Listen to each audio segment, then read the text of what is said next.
दोस्तों नमस्कार। दोस्तों, जिसे हम 3 बार मेहमान बनाते हैं, हम 4 बार उसके मेहमान भी बन जाते हैं। तो एक मैसेज आता है, शायद दोस्ती बड़ी प्रगाढ़ हो गई है। और इसी के साथ साथ इसी दौर में, ये 3 और 4 बार मेहमान बनाने के दौर में, हम उसके साथ आर्थिक समझौते इस तेजी से करते हैं कि इस 5 साल में आर्थिक समझौतों की डोर इतनी मजबूत हो जाती है कि डॉलर की तादाद या डॉलर की संख्या के मुताबिक वो दुगनी से भी ज्यादा हो जाती है। यानी दोस्ती और प्रगाढ़ हो गई। लेकिन इस दोस्ती, इस मेहमान नवाजी के बीच में ही हमारी सीमा पर घुसपैठ की तादाद वही मेहमान देश कहीं ज्यादा तेज कर देता है। यानी भारत और चीन के संबंधों के दौर की पुराने दस्तावेजों को टटोलते हुए मौजूदा वक्त में जब आप खड़े होंगे तो आपको जानकर हैरत होगी कि हमने अपने देश के भीतर में जो भी प्रोडक्ट का इस्तेमाल करते हैं, हर तीसरा प्रोडक्ट चीन का होता है। और मौजूदा वक्त में सीमा पर घुसपैठ की तादादों में बढ़ोतरी पाकिस्तान से ज्यादा चीनी सेना की हो गई है। और इन्हीं सब के बीच में हमारे देश के प्रधान सेवक की यात्रा चीन में 4 बार हुई, जो कि किसी भी राष्ट्राध्यक्ष की यात्रा अपने कार्यकाल में सबसे ज्यादा है। और वहां के राष्ट्राध्यक्ष को भी मेहमान बनाते हुए दिल्ली से अहमदाबाद तक झूले झुलाने की परिस्थितियां भी इसी देश में रही है। तो आइए जरा इन परिस्थितियों के ऐतिहासिक पन्नों को आज आपके सामने हम खोलना चाहते हैं और जरा समझने की कोशिश कीजिएगा कि मौजूदा वक्त में हमारी सामरिक नीति, हमारी वैदेशिक नीति, हमारी व्यापार नीति होनी क्या चाहिए और हमको किस रूप में अपने आप को खड़ा करना होगा, तैयार करना होगा। और यह स्थिति आ भी पाएगी या नहीं आ पाएगी, क्योंकि देश को एकजुट करने के लिए पहले खुद के भीतर में यह सोच किसी को भी लानी पड़ती है कि वह इस देश के लिए कर रहा है। देश को अपनी राजनीतिक स्थितियों में अगर आप अलग अलग हिस्सों में बांट देते हैं तो कुछ सवाल देश के भीतर से ही आपकी तमाम पहल को लेकर उठेंगे ही, जो उठ रहे हैं। लेकिन बहरहाल जिक्र तो आज फैक्ट्स का है, तथ्यों का है, इस बात का है, क्योंकि आपके जहन में बार बार यह बात आती होगी कि 16 जून 2017 से 28 अगस्त 2017 तक डोकलाम में जिस तरीके से भारत और चीन की सेना आमने सामने खड़ी थी और लग रहा था पता नहीं आज नहीं कल युद्ध हो जाएगा।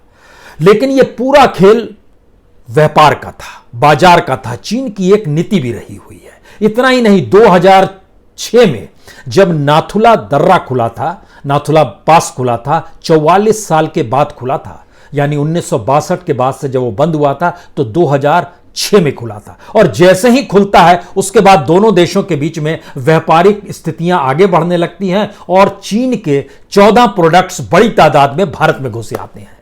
यह तो एक इतिहास की बात है। लेकिन जब हम 2017 का आपसे जिक्र कर रहे हैं तो जरा एक एक करके आगे बढ़िए। 2018 में 404 मामले घुसपैठ के हुए, लद्दाख, उत्तराखंड, सिक्किम और अरुणाचल प्रदेश, जो रक्षा मंत्रालय की रिपोर्ट कहती है। 2019 में यानी बीते साल 663 बार घुसपैठ की घटनाएं हुई। लेकिन बावजूद इस दौर में 2018 एक ऐसा बरस है जिसमें चीन के साथ हमारे व्यापारिक समझौते कमाल से तेजी से आगे बढ़े। यानी घुसपैठ भी हो रही है, व्यापार भी बन रहा है, आवाजाही भी हो रही है। हमारे प्रधानमंत्री चीन भी जा रहे हैं और शी जिनपिंग चीन से भारत भी आ रहे हैं। यह सब कुछ चल रहा है। मौजूदा वक्त का सच यह है कि 1991 को अगर आप एक बेसलाइन बनाते हैं तो 1991 में चीन के साथ हमारे जो आर्थिक समझौते थे, जो व्यापार था, वह सिर्फ 0.01 बिलियन रुपए का था। यानी 0.01 बिलियन। अब सोचिए कितना कम रहा होगा। 1 बिलियन में 100 करोड़ होते हैं, उसका भी 0.1%, यानी 1 करोड़ रुपए का आपस में व्यापार होता था 91 में। और 2018 में जिस समय हम बोल रहे हैं सबसे मैक्सिमम में आया, तब स्थिति आ गई 467.49 बिलियन रुपीस। इतना तक स्थिति में आगे चीजें बढ़ गई। सवाल इतना ही भर नहीं है, सिलसिलेवार तरीके से आज देखने की जरूरत है कि हम लोग क्यों स्थिति को नहीं समझ पा रहे हैं। 2009 को एक दूसरा आधुनिक दौर में देखें तो मनमोहन सिंह को एक लीजिए और फिर मौजूदा वक्त में प्रधानमंत्री मोदी को लीजिए, 2009 में जो चीन से माल भारत में आता था वो 1.8% था, यानी भारत जो टोटल माल को अपने देश में दुनिया भर से मंगाता था, सिर्फ 1.8% माल चीन का भारत में आता था। 2010 में ये बढ़ा 12.1% हो गया, 2014 में बढ़ा 14.6% हो गया। 2014 में सत्ता बदल गई, मनमोहन सिंह हट गए, प्रधानमंत्री मोदी बन गए। 2014 के बाद 2 बरस में ही 2016 तक वो स्थिति डबल हो गई। जो 14.6% हमारा जो चाइना का माल भारत में, यानी चाइना भारत में जो एक्सपोर्ट करता था, वह बढ़कर हो गया 28.7%। 2016 में 28.7% होता है तो 2019 यानी पिछले साल ये 34.1% हो जाता है। यानी चाइना का हर तीसरा माल भारत में मौजूद है, यह मौजूदा वक्त का सच है। लेकिन क्या भारत ने अपने तौर पर चीन में भी माल बेचना शुरू किया? 91 में चले जाइएगा तो भारत का सिर्फ 0.3% माल जाता था। 2010 में 1.9% माल जाता था। 2014 में जब सत्ता बदल रही थी भारत के भीतर में, 2.1% माल मनमोहन सिंह के दौर तक जाता था। 2.1% माल एक्सपोर्ट जो भारत करता था उसमें चीन 2.1% जाता था। आज की स्थिति में 2.3% जाता है, यानी 0.2% की बढ़ोतरी भारत की चीन में माल बेचने की हुई है 14 से 19 के बीच में, और दुगने से ज्यादा 14.6 से 34.1 तक चीन का माल भारत में आने लगा। यह एक पहली स्थिति है। दूसरी स्थिति है कि भारत दरअसल यह भी समझना होगा कि किस देश के इंपोर्ट पर टिका हुआ है, तो चाइना ही है। 34.1% माल अगर चीन का भारत में आता है तो उसके फिर अलग अलग दुनिया के देश हैं, उसमें अमेरिका कहीं नहीं टिकता है। अमेरिका का सिर्फ 4.9% माल भारत में आता है, जर्मनी का 5.2% माल भारत में आता है, साउथ कोरिया का 3.6 आता है, ऑस्ट्रेलिया का 3.4% आता है, रशिया का 4.4% आना है, ब्रिटेन से भी माल 3% आता है, सऊदी अरब से 3% आता है, स्विट्जरलैंड से 3% आता है। ये एक अलग अलग स्थिति है। लेकिन 34% माल चीन से आता है, यानी हम उसके माल की एवज में उसको जितना पैसा दे रहे हैं, उस पैसे का उपयोग भारत में इंडस्ट्री लगाने में क्यों नहीं हो सकता है? एक सवाल ये जहन में रखिए। दूसरा सवाल, भारत में लेबर जो है पर कैपिटा इनकम के हिसाब से चीन से ज्यादा सस्ते में उपलब्ध है।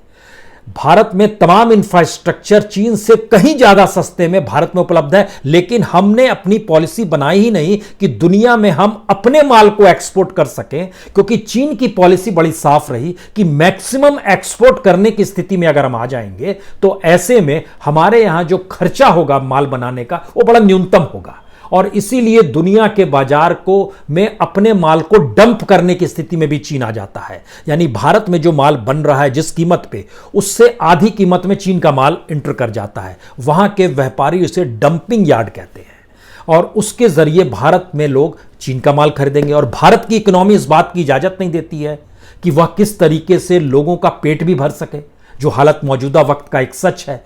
तो जब भारत के पास अपनी पॉलिसी अपने नागरिकों का पेट भरने की नहीं होगी, तो अपना नागरिक आत्मनिर्भर होकर बाजार में जो भी चीज उपलब्ध होगी उसे खरीदना चाहेगा, और उसकी इजाजत आप ही ने दी हुई है कि वो माल बाहर से लेकर आ सकता है। ये आपने समझौता किया हुआ है। तो इस स्थिति में कितनी बड़ी तादाद में माल इस दौर में बढ़ते चला गया, आते चला गया। जो टॉप 10 माल चाइना से भारत में आता है वो कौन सा माल है? इलेक्ट्रॉनिक इक्विपमेंट्स, जिसमें स्मार्टफोन मैक्सिमम है। स्मार्टफोन में भी आपको 4 कंपनी जहन में आनी चाहिए। लिनोवो लगभग 9.5% वो भारत में ही एक्सपोर्ट करता है, विवो लगभग 10.5%, ओप्पो लगभग 9.3%, जियोमी लगभग 14.2%। और आप समझिए कि 2014 में जब मनमोहन सिंह थे तो इलेक्ट्रॉनिक इक्विपमेंट स्मार्टफोन वगैरह जो आते थे लगभग $16 बिलियन के आते थे। मौजूदा वक्त में ये $5 बिलियन और बढ़ के लगभग $21 बिलियन हो गया है। इसी तरीके से जो मशीन, इंजन, पंप वगैरह आते थे 2014 में $9.8 बिलियन के आते थे, मौजूदा वक्त में $13.4 बिलियन हो गया है। इसी तरीके से ऑर्गेनिक केमिकल जो 6.3 बिलियन डॉलर आता था, यह बढ़कर हो गया है लगभग 9.3 बिलियन। हर में देखिए इजाफा हो रहा है। फर्टिलाइजर 2.7 बिलियन 2014 में आता था, आज की तारीख में लगभग ये 4 बिलियन डॉलर का हो गया है।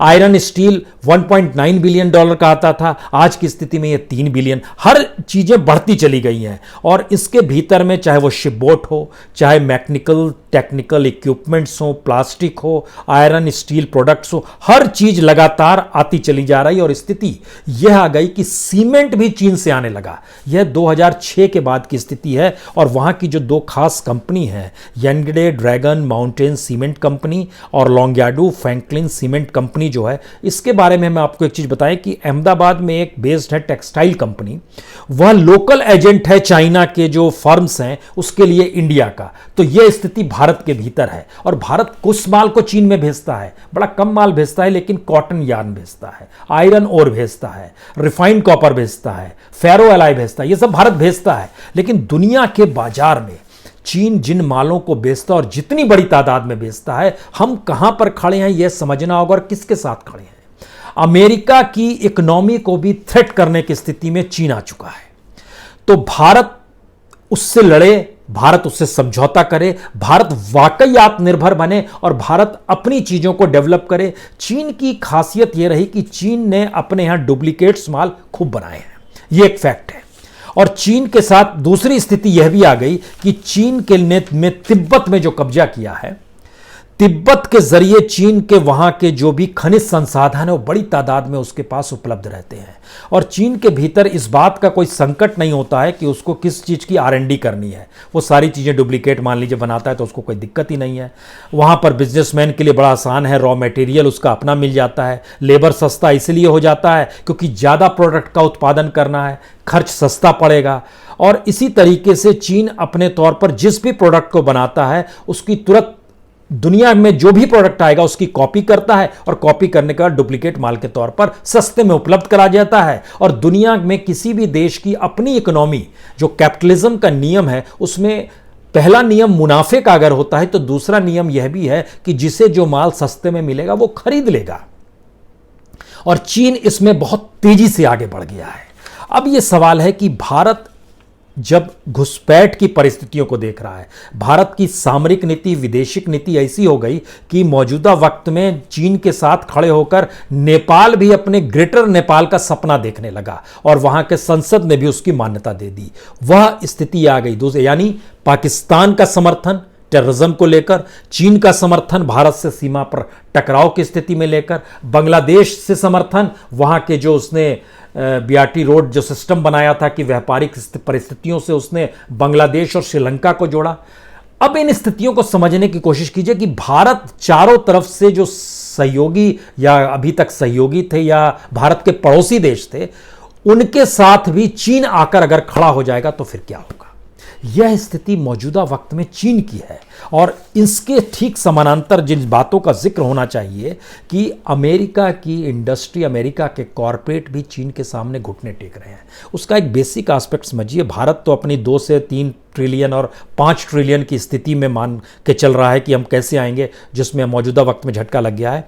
अमेरिका की जो अपनी इकोनॉमी है और चाइना की जो अपनी इकोनॉमी है, उसमें समझिए कि अमेरिका जो एक्सपोर्ट करता है चाइना में 2018 में करता था 179.3 बिलियन डॉलर, लेकिन चाइना जिस माल को भेजता था वो 557.9 बिलियन डॉलर, यानी तकरीबन चाइना का माल अमेरिका में 378.9 बिलियन डॉलर का ज्यादा था। और जब दोनों के बीच में पिछले साल टकराव शुरू हुआ तो 2019 का डाटा क्या कहता है? 2019 का डाटा कहता है कि अमेरिकी माल जो चीन में जाता था इससे पहले 179 बिलियन डॉलर, वो घटकर 106 मिलियन डॉलर हो गया।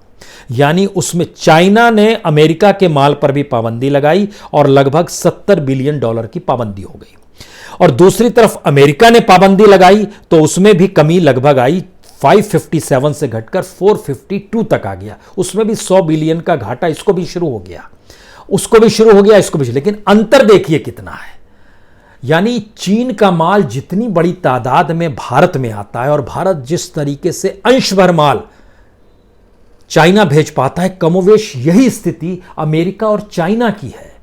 और दोनों की इकोनॉमी का अगर फर्क समझना शुरू कीजिएगा तो कभी भी परचेजिंग पावर को भी समझना चाहिए। दोनों की जीडीपी में, हालांकि अमेरिका की जीडीपी 21 ट्रिलियन डॉलर की है, चाइना की लगभग 14 ट्रिलियन डॉलर की हो चली है, भारत की लगभग 2.9 ट्रिलियन डॉलर भारत की स्थिति आती है। लेकिन जो परचेजिंग पावर होती है, परचेजिंग पावर अमेरिका से ज़्यादा चाइना की है। अमेरिका की परचेजिंग पावर जीडीपी जो है वह तकरीबन 21.4 ट्रिलियन डॉलर ही है, लेकिन चाइना की 27.3 ट्रिलियन डॉलर है, उससे ज़्यादा है।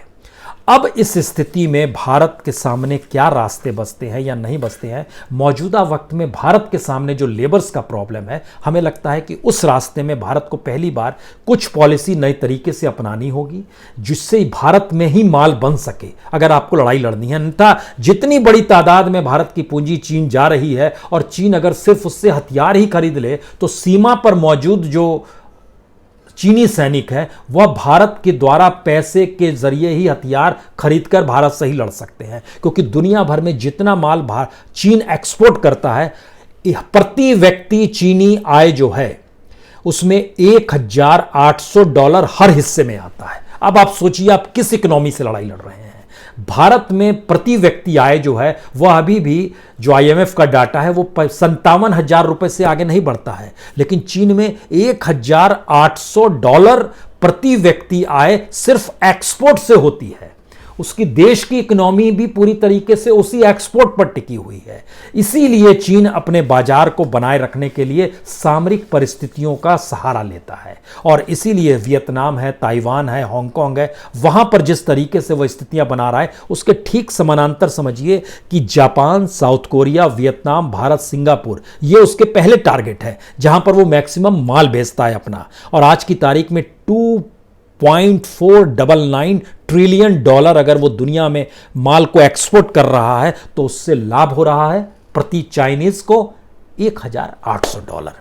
अब इस लड़ाई को समझने की जरूरत है और शायद इस बात की जरूरत है कि हमें लड़ना कैसे है, मेहमान बनना है या मेहमान बनाना है, या उससे हटकर हमारे पास कोई अपनी पॉलिसी भी होनी चाहिए। बहुत बहुत शुक्रिया, बहुत बहुत शुक्रिया।